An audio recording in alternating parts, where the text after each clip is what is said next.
on Saturday. Senator van Turnhout. Thank you very much, and thank you, Minister, for coming to the House. Look, we're all very aware the Supreme Court has today made a ruling against the Government by finding that its £1.1 million spent on the Children's Referendum information campaign did not comply with the principles of the McKenna judgment. And it should be noted that the Supreme Court did not make any order against the Government, but rather rightly assumed that the Government would cease distributing and publishing the material, which the Government did with immediate effect. The Supreme Court has reserved its judgment until the 11th of December. So, while I do welcome the opportunity, and I thank Senator Norris for putting forward the motion, in ways this debate is premature, and I think we will need to revisit this debate post 11th of December to discuss and answer questions on the handling of the referendum information campaign, the role of the AG, and the McKenna principles themselves. But we need to do it when we're dispassionately not connected to one particular referendum or not, because I think they're overdue issues for discussion. But in the immediate term, with the polling day less than 40 hours from now, I think we mustn't lose sight of the principles of the heart of the amendment, nor the fact that many, many other wholly non-state funded parties have campaigned long and hard to secure the successful passage of this referendum, none of which have been impugned in any way by the judgment today. I should also like to note that the Referendum Commission, because there is confusion in the public with this judgment, the Referendum Commission has not been impugned by any way by the judgment. €2 million of funding is my understanding that they have been given, and they have been informing the public.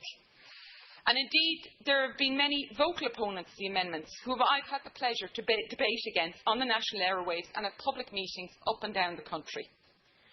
And I would like to note that we do have to find a better way to inform the public and have debates, because all too often I found myself in yes-no debates that the no side had nothing to do with the wording that was in front of us. Take only yesterday, when I was on RTE Drive Time, and Dana Rosemary Scanlon asserted several times a statement which I counteracted. She even asked if I was calling her a liar. RTE Drive Time only a few minutes ago announced that she has now contacted the station. She acknowledges that she was in error and she retracts all of her comments. But yet, I was put in a position of having to counteract and not having an opportunity to inform the public of the debate at hand. The Referendum Commission has very much clarified in a statement that a referendum cannot be postponed. The law on the conduct of referendums is set out in the Referendum Act 94. Once that order is made, the only circumstance in which it may be changed, according to the Referendum Act, is if a general election is called, and there's no sign of that. There are no other circumstances, and for good reason. The Houses of the Oireachtas passed this referendum bill. We in this House had an excellent debate, in my opinion, on it. Now, I agree with the Minister that we must keep our focus on the substance of the referendum. I did my own research, and I decided to vote yes. Not because the Minister, not because the Government, or anybody else told me to do so. I've done so based on the facts which can be summed up as follows. This referendum will make children visible in the Irish Constitution. It will provide a signpost to the courts, to policymakers and decision makers that children are independent right holders. It will shift the focus away from the failure of parents to the impact on the child and allow the state to intervene earlier and proportionately where necessary. This referendum, by voting yes, people will enable the 2,000 children that have been in foster care for 5+ years to become eligible for adoption. This referendum will give a voice to children and ensure that they're heard in judicial decisions that affect their lives. And finally, this referendum, for me, will ensure judicial decisions are made in the child's best interests. Minister, in June, shortly after the Child Death Review Group report came out, I remember expressing my profound sadness and sense of responsibility and shame I bear as a member of society that has systematically failed to protect the most vulnerable children. And on rereading the report in preparation for this referendum, what was very obvious to me is that if the referendum was passed and in place, the outcomes for these children would be different. What is striking and the most disturbing feature was the invisibility of children in the social work case files. Children would have been required to have been heard. This referendum will change that. It will give children a voice. It is not a panacea, but it is a first step, albeit a very critical step. I've been campaigning for many years on this referendum. And I should also note that some people have already started voting. Islanders have started voting. My own dad voted in hospital on Monday. So we cannot take this away. This referendum is now in place. It has a chance to culturally shift how we see and view children. I heard the 5 independents from TDs saying that it should be postponed. So I took the duty to contact each member in my independent group. And I can tell you that the 6 independent Taoiseach nominees very much strongly believe that the poll must and should go ahead on Saturday. Now, I think there's a duty on all of us to vote on Saturday. And I call on the public to come out in force to support a yes vote. Not because the government has told you, but based on the facts. The ruling today did not reflect in any way on the information and say it was misinformation. What it did say was that it was potentially promoting one side. Now, it didn't in any way question the facts put forward.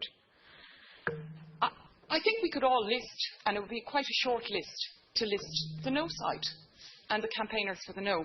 And I know so many organisations campaigning for a yes, whether it's the Bar Council of Ireland, the Disability Federation of Ireland, the Gaelic Players Association. I just want to put these on the record. This is the long list of yes. Impact, INTO, the Irish Congress Trade Union, the Irish Country Women's Association. They've never before said in a referendum how they would vote. On this one, they said it's too important.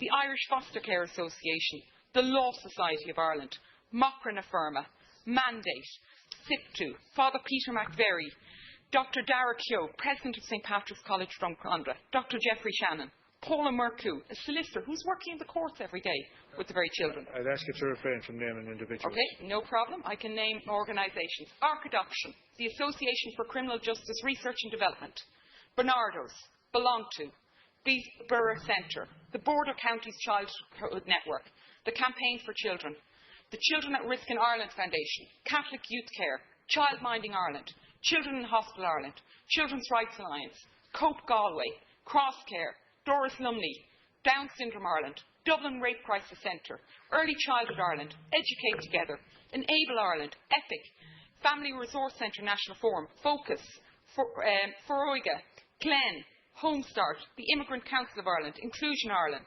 Inspire Ireland, the International Adoption Association, the Irish Association of Community Training Organisations, the Irish Council for Civil Liberties, the Irish Penal Reform Trust, Irish Rural Link, the Irish Second Level Students' Union, the ISPCC, the Irish Youth Foundation, Jack and Jill Children's Foundation, Kids Own Publishing Partnership, Kilbarrack Youth Project, LifeStart, Marriage Equality, Miss Carr's Children's Services, Mothers Union of Ireland, My Mind, the National Parents Council, the National Women's Council of Ireland, the National Youth Council of Ireland, the No Name Club, Older and Bolder, One Family, 1 in 4, Open, Parent Line, Parents Stop Donegal, Pave Point, Peter McVerry Trust, Rape Crisis Network Ireland, Saoirse Women's Refuge, Sale Project, Scouting Ireland, Social Care Ireland, Sunnis Housing Association, Spun Out, St Vincent de Paul, St Patrick's University Hospital, Start Strong, Tennis Ireland, the ARC, the Body Shop, the Integration Centre, the Irish Association of Social Workers,